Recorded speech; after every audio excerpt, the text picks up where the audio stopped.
What is up, guys, and welcome to probably the most important YouTube video you've ever watched. I'll let that sink in there. Today we're doing something that I don't have the credentials to do, probably. One thing I'd like to preface before just like making this video is that music is subjective, so you may or may not agree with what I have to say in this video. That's totally fine. Today I'm doing my top 10 personal favorite albums of all time. I've listened to a lot of music in my life, so I feel like I have sort of the credentials to say, oh, this is a good album, this is a bad album. Like, I'm sure we could all agree that Madhouse by Tones and I is like the worst thing ever created. But then we have things like Dark Side of the Moon that are obviously like everyone knows that, everyone loves that album, and it's just considered one of the best albums of all time. Anyways, this is my personal list of my favorite albums of all time because, one, I'm bored. We're doing my top 10 favorite albums of all time. Maybe I can put some of you guys on, I don't know. I do have two honorable mentions because when I was making this list, guys, I actually could not decide what the freak to do. Before we get into this video, if you guys want to support me, just hit the subscribe button. It's literally one singular click, but we're gonna get into this video. For the first album in honorable mentions, I am going with Titanic Rising by Weyes Blood. And from the moment I clicked play on this album, I was literally just blown away by her voice, by the atmosphere, by the way she builds her songs throughout this album. It genuinely all is just super cohesive. It's like nothing I've ever heard of. It's a blend of modern, but also has so many elements from the 70s spread throughout the whole entire album. And it's just something that I love seeing. A clear standout song from this album for me has to be Everyday. If I just want to be in a good mood, I play that song and it's just like I'm like gliding or something. I don't even know how to explain it. Just the way that she's able to articulate just such sad themes, but in sort of like not really a sad way, more of like a grand melancholy way. She just does it so well, and I feel like this album deserves so much more praise. Weyes Blood has had so much inspiration, and she draws so much inspiration, and I just absolutely love just everything that she's done. Like, everything that she touches seems to be gold on this album. And I genuinely think that this album is one of the best that we have had in this generation, so you guys should definitely go check out that album. Our next honorable mention, I'm going with Hypochondriac by Breakins, and this is sort of a cult fan base, I'd say. If you know about Breakins, you know about Breakins. If you don't know about Breakins, you don't know about Breakins is what I'd have to say about that. But honestly, the way he samples every single beat in this album is just so insane. To think that it's self-produced, to think that he did this literally all on his own is insane. And if you listen to the album, every song blends into one another and it just creates one cohesive piece, and I think that's so satisfying to have in an album, and especially this album as well. Another thing I really like about this album is also just the concept.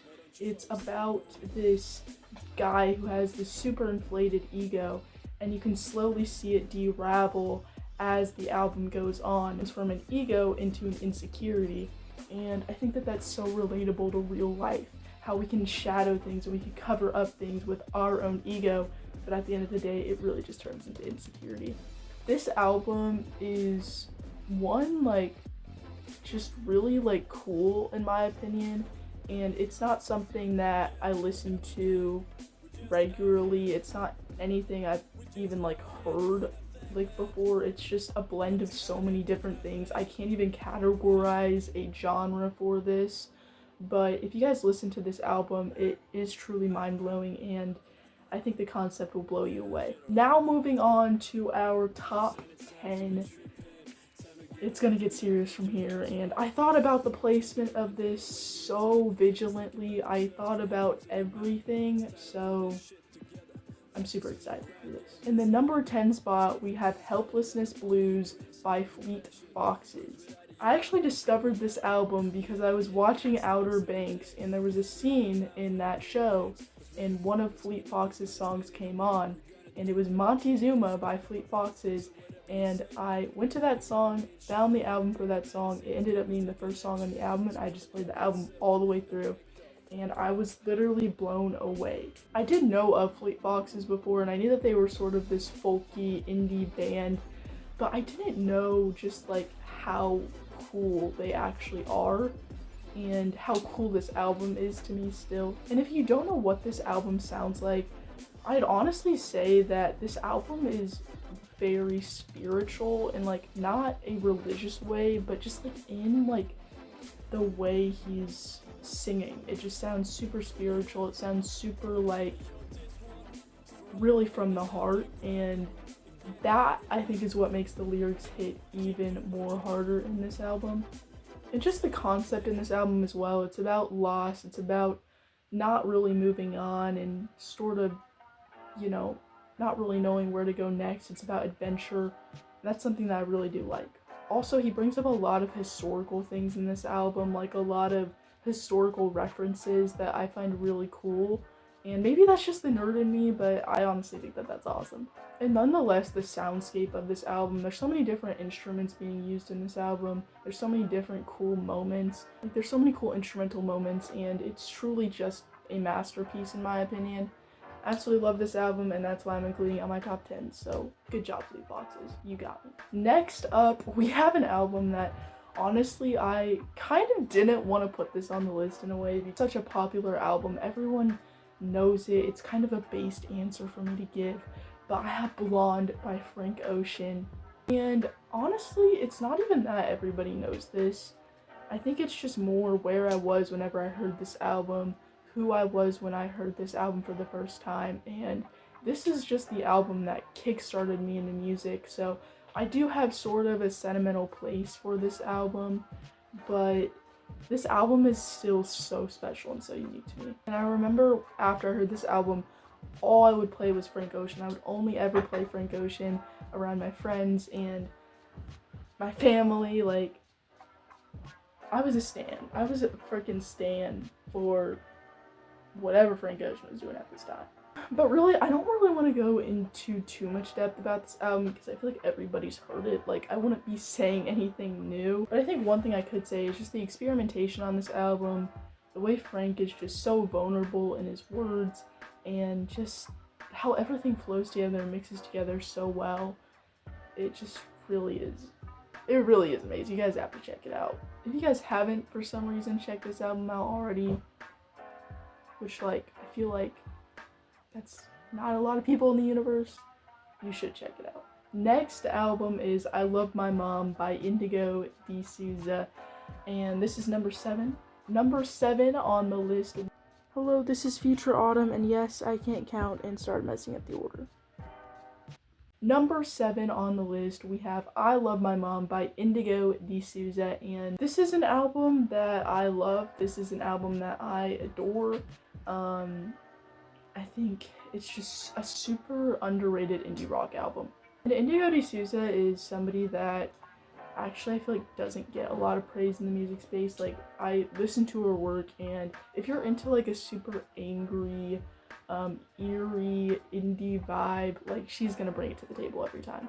I just love the concept. It's sort of like giving high school. It's giving, you know, I don't have any friends, but I'm trying vibe. Like, all the songs on this album are just really good. I personally think it's Indigo's best thing she's ever put together, and I just love this album. I think it's super cool, and it's honestly not really like any other indie rock I've really ever heard. Moving on to number 6 on the list, and that is Car Wheels on a Gravel Road by Lucinda Williams. This album is an album that I never would have listened to. I was actually scrolling on Pinterest and I saw this like alternative country albums list, and this is on the list. And I was like, Car Wheels on a Gravel Road. Let's just try it out and see if it's a good album. So I tried it out and I ended up falling in love with it. This is such a great album from a storytelling perspective, and honestly, it just feels like home. Like, when I listen to this album, especially being someone from the Midwest, I just like feel like I'm on a dirt road. I'm back at home again. Just her voice in this album, it's so distinct, it's so angsty, it's so fun to me. I love her voice. As somebody, and I don't even really love country that much, like it's probably one of my lesser favorite genres, but the way she does it on this album is actually so impressive. Like, I think if you weren't a fan of country music, you could still be a fan of this album. And that just goes to show how great this album it actually is. Like, this album is actually really freaking good, and she just knows how to do it. She just knows how to freaking get it done. Moving on to the number 5 spot, we have Always by Alvvays. It's a self-titled album, and this is another indie album that I think is really cool, that I think has really good instrumentation. It kind of has like a dreamy vibe to it. Not shoegazy, but I would say dreamy a little. To me, when I listen to this album, I just feel very like happy. I feel like this would be a good album to just like put on when you're hanging out with your friends and you don't really have to worry about anything. You just sit back and kick back. Especially the opening track on this album, Archie Marry Me. It's just such a good song, dude. Like, honestly, I can't really explain why this album is so good. It's just an indie rock, dreamy sort of album, but I think it's just the vibe. Like, it really just gives vibes. It's something that you can put on with your friends. It's just a fun album, to be honest with you. And if you don't like fun, then what are you doing? What are you actually doing with your life? And if you haven't listened to Alvvays before, I really recommend that you do, because they have some really good albums. They're an indie rock band that doesn't get talked about enough, and I feel like they've had a lot of influence on the scene recently, so go check out their stuff. But in our number 5 spot, we have Melodrama by Lorde.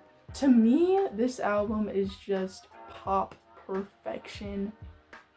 Just the concept, the theme, everything about this is honestly amazing. Like, you know it's bad when Green Light is genuinely my least favorite track on the album, and that's still a great song. It's kind of this blend of like sadness and reconciling after the ending of a relationship. Like, this is a perfect breakup album to put on if you're going through one. Like, highly recommend. I put this on after breakup. Let me just tell you, that shit works. I think some standouts on this album for me have to be Supercut, have to be Liability, have to be probably every song on this album. It's really that good. There's not a bad song on this album to me. There's not a song that I would skip. Like, if you play this all the way through, you're just gonna have fun. And fun and sad at the same time. It's kind of weird, but it works. But really, I do think that this is Lorde's best project, and also one of my favorite albums of all time. So that's why it's on this list, and I think it deserves to be on here. Next, in the number 4 spot, we have Punisher by Phoebe Bridgers. And this is an album that I'm absolutely obsessed with. An album that will probably always be on this list, no matter what. Really dark indie folk vibe. And Phoebe just is able to nail it in the freaking coffin. Nail it in the coffin. I think one of my favorite things about Phoebe Bridgers in this album has to be the way that she uses humor in her lyrics. She is just able to take the saddest concept ever and still be able to use humor somehow. It's very interesting. Kyoto, the song is about her dad and how much she wants to kill him, and she's just like, called you on a payphone. They still got payphones, and it's kind of just funny how she's able to do that. And for this to be only her second studio album after Stranger in the Alps, like, she's doing something right. She's doing something right. I also think that it's cool how she draws inspiration from Elliott Smith in this album, and how she talks about Elliott Smith in this album, because Elliott Smith is obviously a great freaking artist, and I also think that that's super cool. Also, another great album to play if you're depressed and like you just went through a breakup and you're like this. Really, I could say so much about this album, but I'm gonna cut it right there because I fear that I don't want to go into a 10-hour rant. Next we have Blue by Joni Mitchell, third place, and this is just such a classic album, an album that a lot of people know, a lot of people love, and for good reason. Joni, I think, had so much inspiration in the folk scene in the 70s and was a key reason that it really picked up. Like, I also really love this concept in the album again. Like, it's about heartbreak, it's about, you know, putting too much effort into people around you, about leaving your hometown. There's so many different themes in this album and it all comes together. It's stripped back in a way, but in the most beautiful way possible. It all sounds very real and you feel like you're sitting in the room right with her. And I think that's what makes the album sound so intimate and even better, I'd say, because of that and the way that she strips back the instruments, but the way that everything just sounds and her voice, it just hits right to the heart. In the number 2 spot for my favorite albums of all time, we have Twin Fantasy by Car Seat Headrest. I never thought that I would be including an album by a band named Car Seat Headrest, but here we are, including an album by a band named Car Seat Headrest. Though this album is genuinely mind-blowing, from the moment that I first listened to it on, I was like, wow, this is unlike any indie rock I've ever heard before. And the songs are long, but not in a way that is like, okay, when is this song gonna be over? When is this song finally going to be over? Because the songs are constantly building, constantly changing. The themes are there. Everything about this album is amazing. Also, just the album concept in general, it's awesome. All the songs are awesome, and I have nothing bad to say about this record, to be honest with you. The way he goes into detail about his drug use and his depression and just all of those things, it honestly really hits me, like, every single time I listen to it. It just freaking hits me, man. Good job. Good job, Car Seat Headrest. You did that. You did that. You really made number 2 on my list the first time I heard you. Congrats. Moving on to the number 1 spot.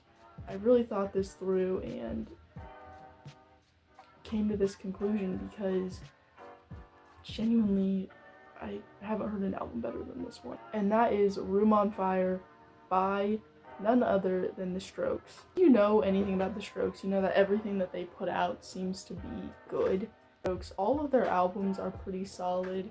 I think the main debate right now is this it better or is this Room on Fire? And I've always been a Room on Fire believer, okay?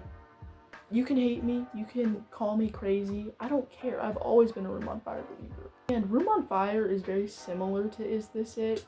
But I just really like the songs, like, better than the ones on Is This It? I just feel like there's more hits, and I feel like there's more creativity, even, like, I just enjoy the music a lot more on this album. And I find myself coming back to Room on Fire way more than I find myself coming back to Is This It? And while Is This It may be the more iconic album, I think Room on Fire is my personal favorite and my number 1 personal favorite. And especially for someone who just loves the indie rock genre, I really just think that this is indie rock perfection. This is exactly what I love about music, and it hits that special place, that special place for me. Anyways, guys, that is my list. I hope that you enjoyed this video. And I hope that maybe I put you onto some albums today. Maybe I didn't put you onto some albums today and you actually just hate me and think that my takes are terrible. Yeah. sure to go comment your top 10 favorite albums of all time in the comment section down below, because I really want to hear what y'all have to say, and I really just want to hear, like, what do you guys like? Like, what do you guys like to listen to? And yeah, I really got nothing else to say.